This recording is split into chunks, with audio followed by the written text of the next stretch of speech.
If you haven't yet heard, Northern Pacific Airways has started a crowdfunding campaign because they couldn't get enough industry investors. Because they wanted to extend this valuable opportunity to the public. Sarcasm aside, a lot of people have their opinion regarding the startup, and a lot of those opinions are not great. And yet, I put some of my own money into it. So why did I? Is it even possible for them to succeed? And what happens now that I'm an investor?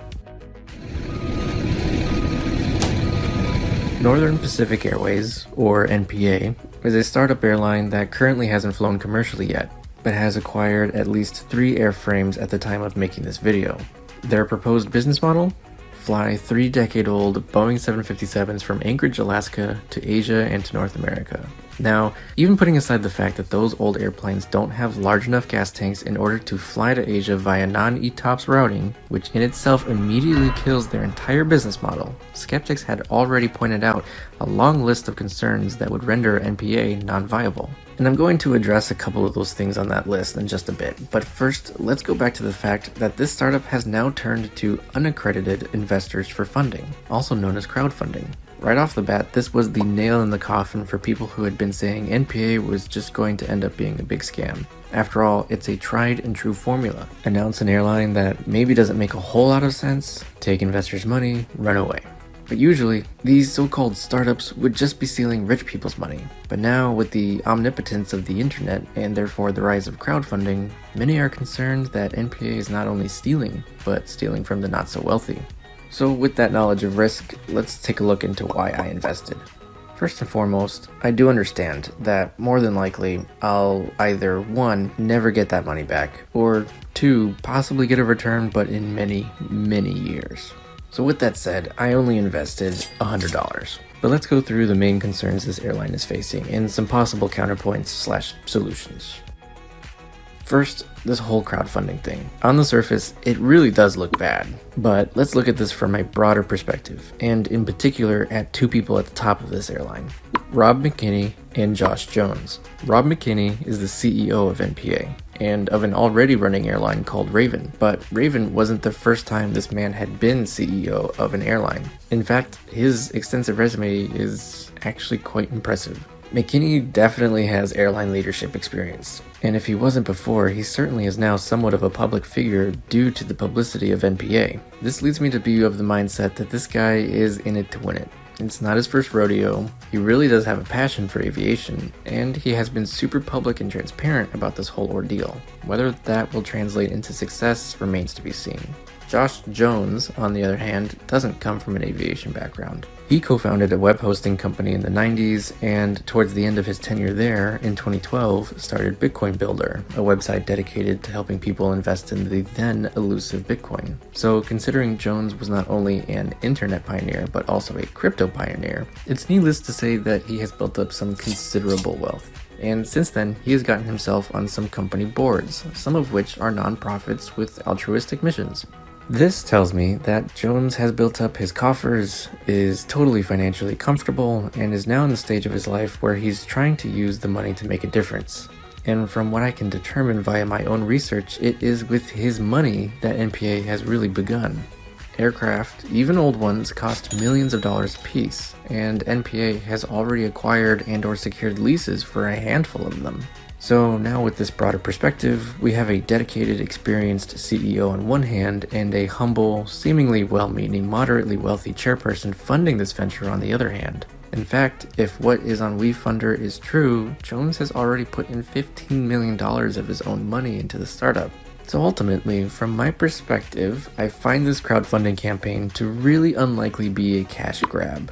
Again, who knows if NPA even ever takes off, let alone succeeds long enough in order to reward early investors, but I do think these guys will be using people's investments legitimately. Next, let's look at the most pressing issue NPA is currently facing, the Kamchatka Peninsula.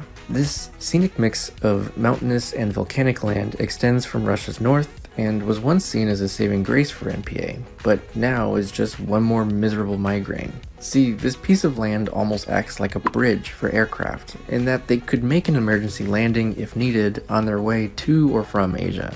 But now, it's like a big wall that American carriers cannot fly over.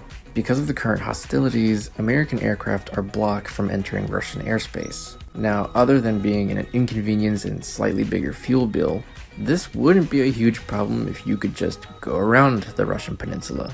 But NPA can't, because in order to go around it, that would require flying over the open ocean, far away from any airport. And when airlines have over-ocean flights like that, the FAA requires the airline to be ETOPS certified. Basically, it means both the aircraft and its crew are completely capable of operating with just one engine working for a specified amount of time. Getting the certification requires not only lots of time and money, but also a complete overhaul of crew training, from the cockpit to the maintenance hangar. In addition, the routes to Tokyo and especially Seoul were already pushing the aircraft to its max range limit, so even if NPA managed to get ETOPS certified by the beginning of next year, I actually think the 757 would not even be able to fly to Seoul, only Tokyo. Now, this could all change if Russia suddenly ended its war with Ukraine and began working with Western powers. Yeah, that's not going to happen. So NPA's business model at the moment, and likely for the foreseeable future, is completely ruined, with Tokyo really being the only viable destination the airline could fly to in Asia. So with already having acquired 6 or so airframes, how does NPA pivot from here? Well, they've actually already started thinking about this. They've announced that they'll start flying to Mexico and possibly other destinations in Latin America. And even though they are a new carrier without much brand recognition, I think that this is a safe plan of action, as flying south is popular to do for Americans, especially in the winter, which is when NPA thinks it'll launch.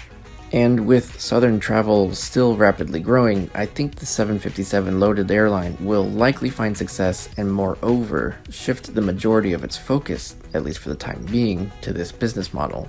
To that end, NPA now has some planes, some pilots and flight attendants, and a new plan of attack. So it looks ever more likely that they will at least be able to get off the ground, or in this case more specifically the runway. In that case, did NPA really need to turn to crowdfunding? Well, perhaps not, and if that is the case, it would give credence to the narrative that the airline leadership wants this to be a quote-unquote local neighborhood airline with community contributors that have a say in its development. Personally, I'm going to surmise that it's really more that Jones has put a considerable amount of cash into this project and didn't want to be the only stakeholder funding it any longer.